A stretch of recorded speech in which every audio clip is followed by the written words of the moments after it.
اللہ کے نبی نے فرمایا اس کا ناک خاک آلود ہو جو اپنے بوڑھے والدین کو پائے یا دونوں میں سے ایک کو پائے اور ان کی خدمت کر کے اللہ کی جنت میں داخل نہ ہو جائے۔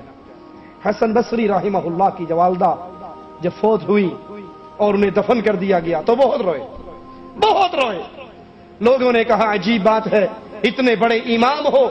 اتنے بڑے شیخ ہو، ہمیں صبر کی تلقین کرتے ہو اور خود رو رہے ہو۔ کہا میرے رونے کی وجہ یہ ہے، سننا ذرا حسن بصری کے جملوں کو، میرے رونے کی وجہ یہ ہے کہ ماں باپ کی صورت میں میرے لیے دو دروازے اللہ کی جنت کی طرف کھلتے تھے کہ میں ان کی خدمت کر کے جنت کو پا سکتا تھا، آج ایک دروازہ بند ہو گیا، اب میرا صرف ایک ہی دروازہ جنت کی طرف کھلتا ہے۔ یہ بوڑھے ماں باپ مصیبت نہیں ہے، انگریزوں کی تقلید کرتے ہوئے ان کو اولڈ ہاؤس میں جمع کروانے والوں، ان کو بوڑھے خانے میں پھینک آنے والوں،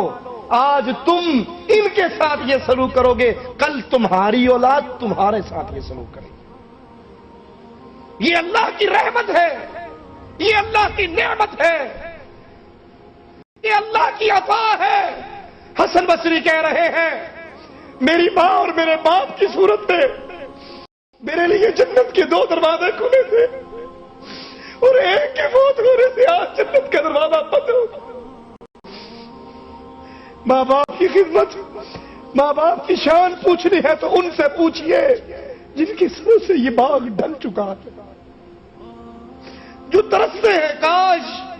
ہم اپنے باپ کی شکل کو دیکھ سکتے، جو ترستے ہیں اپنے بابا کا نام لیتے ہوئے، جن کے سروں پہ ماں اور باپ کا سایہ نہیں ہے، ان سے پوچھئے ماں باپ کی قیمت کتنی ہوتی۔ حسن بصری کہتے ہیں یہ جنت کے دو دروازے کھلے تھے، میں ماں کی خدمت کر کے، میں اپنے باپ کی خدمت کر کے اللہ کی جنت میں داخل ہو سکتا تھا، آج ماں کے مرنے سے میرے لیے ماں نہیں مری، میرے لیے ماں نہیں مری،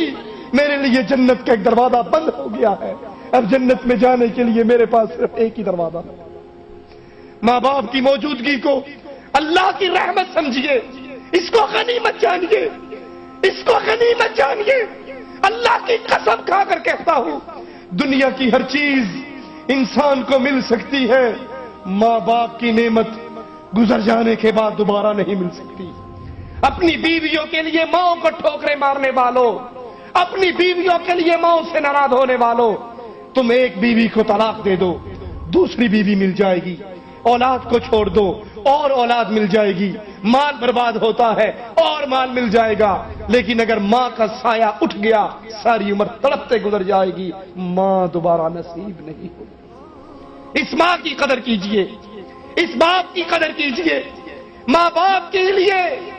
اپنے ہاتھوں کو کھولیے، اپنی زبان کو نرم کیجئے، ان ٹوٹے ہوئے رشتوں کو جوڑیے، اور اگر کوئی ماں باپ سے ناراض ہوا ہے یا ماں باپ اس سے ناراض ہیں، ابھی زندہ ہیں، زندگی میں ہیں، اس موقع کو غنیمت جانو، ان سے فون کے ذریعے، خط کے ذریعے معافی مانگ کر ان سے اپنا معاملہ ٹھیک کر لو۔ کیوں؟ یہ ماں باپ یا جنت ہے یا جہنم ہے۔